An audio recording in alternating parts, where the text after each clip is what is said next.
অৰুণোদয় আঁচনিখন 19 লাখ হিতাধিকাৰীৰে আৰম্ভ কৰিছিল আৰু তেতিয়া 830 টকাকৈ হিতাধিকাৰীসকলৰ বেংক একাউণ্টত দিয়া হৈছিল।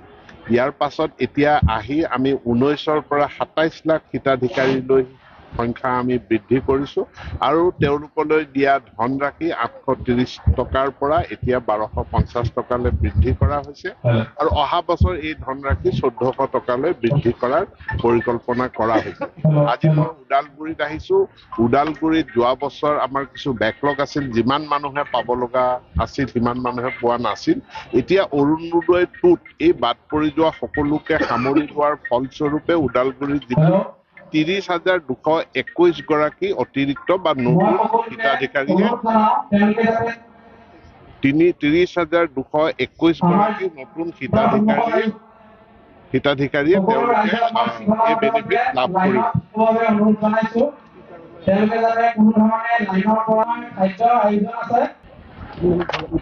ওদালগুৰি জিলাত আমি নতুনকৈ 30,221 গৰাকী হিতাধিকাৰী সংযোজিত কৰিছো। ইয়াৰ ফলস্বৰূপে সৰ্বমুঠ হিতাধিকাৰীৰ সংখ্যা 50,015 গৰাকী হৈছে ওদালগুৰি জিলাত আৰু তেওঁলোকলৈ প্ৰতি মাহত 10 তাৰিখে তেওঁলোকলৈ এই ধনৰাশি ডিবিটি কৰা হ'ব, অৰ্থাৎ পইচাটো তেওঁলোকৰ বেংক একাউণ্টত ডাইৰেক্ট যায় আৰু সেইকাৰণে অৰুণোদয় আঁচনিখন এতিয়া ভাৰতবৰ্ষৰ ভিতৰতে সৰ্ববৃহৎ ডিবিটি আঁচনি হিচাপে ৰূপায়িত হৈছে আৰু বহুকেইখন ৰাজ্যই আমাক অনুকৰণ কৰাৰ কাৰণে তেওঁলোকে এই আঁচনিখন অধ্যয়ন কৰি আছে আৰু মই ভাবো যে এই আঁচনিখনে আমাৰ গাঁৱৰ বঞ্চিত অৱহেলিত যিসকল দুৰ্বল মহিলা আছে তেওঁলোকৰ জীয়াই থকাৰ সংগ্ৰামত এক বিৰাট ডাঙৰ সহায় অৱদান আগবঢ়াব। মুখ্যমন্ত্ৰী এটা কথা কৈছিলে যে আচলতে যিসকল অৰুণোদয় আঁচনি মানে পাব তেখেতসকলে ঘৰে ঘৰে ফলক লগোৱা হ'ব। এইবাৰ কি ব্যৱস্থা লোৱা হ'ব? নিশ্চিতভাৱে ফলক লগোৱাৰ ব্যৱস্থা তেখেতে কৈছে, ফলক লগোৱাৰ ব্যৱস্থা হ'ব। যোৱা বছৰটোত আমি প্ৰত্যেকৰ ঘৰে ঘৰে গৈ এটা সৰজমিন তদন্ত কৰিছিলো। আমাৰ NCC কেডেটসকল বা কলেজ বিশ্ববিদ্যালয়ৰ ছাত্ৰ ছাত্ৰীসকলৰ দ্বাৰা ছাৰ্ভে কৰোৱা হৈছিলে। এতেকে এইটো এখন ডাইনামিক লিষ্ট, প্ৰতি বছৰে মানে তালিকাখনৰ পুনৰীক্ষণ হৈ থাকিব, নতুন নাম সংযোজিত হ'ব আৰু কাৰোবাৰ ঘৰত যদি কোনোবাই চাকৰি পাইছে, তেওঁলোকৰ অৰ্থনৈতিক উন্নতি হৈছে, তেনেহ'লে তেওঁলোক আঁচনিখনৰ পৰা বাদ পৰিব। आसाम सरकारनि मोनसे गिदिर आइजोफोरनि थाखाय लानाय जे IPS स्किम अरुणोदय, बे अरुणोदयनि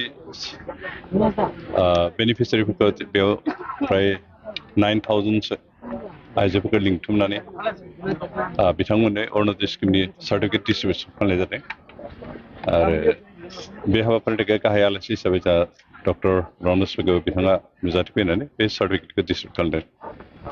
बे आसनिया थारैनो जोबोर रंजानो गोनां, कारण भारतनि भितराव आसामानो प्रथम स्टेट जि स्टेटआ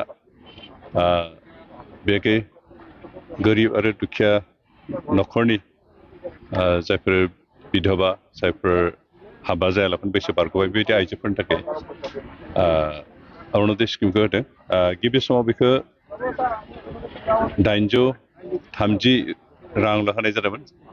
बिनि नेक्स्ट बोसोराव बेखौ 1,000 होनाय जाबाय आरो एबार बेखौ बांहोबावनानै 1,250 खालामना होबाय आरो बेखौ प्रत्येक मासनिनो माबायाव 10 तारिख खालि बेखौ बिथांमोननि एकाउन्टआव सोना होनाय जायो।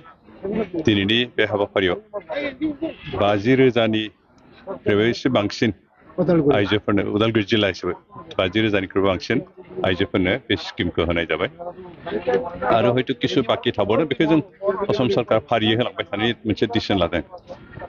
आसा खालामदों जे बे आसनिफोरनि गेजेरजों दिनै आसामनि एसे दुर्बल न'खरनि परियालफ्रा जथेस्थ' सुबिदा मोनगोन आरो गावनि थांना थानायनि लामा मोनगोन। मानोना बिनि गेजेरजों गोबाङानो आर्थिक हिसाबै रांखान्थि बिथिङाव जायफोर दुर्बल बिथांमोना मोनसे थांना थानायनि मोनसे राहाखौ मोनगोन। बेनिखायनो जों बेखौ साबायखर होनांगोन आसामनि गिबि मन्थ्रि डक्टर हिमन्त बिश्व शर्माखौ, कारण बिथांनि सानस्रिनिफ्राय बे हाबाफारि ओंखारदों, बे आसनि ओंखारदों। बेनिखायनो जोंनि थाखाय रंजाथाव बाथ्रा जे उदालगुरि जिल्लायाव 50,000 आइजोफोरा जे बे स्किमखौ मोनबाय आरो गाव गावनि न'खरखौ सुंस'नो थाखाय खाबु मोनबाय।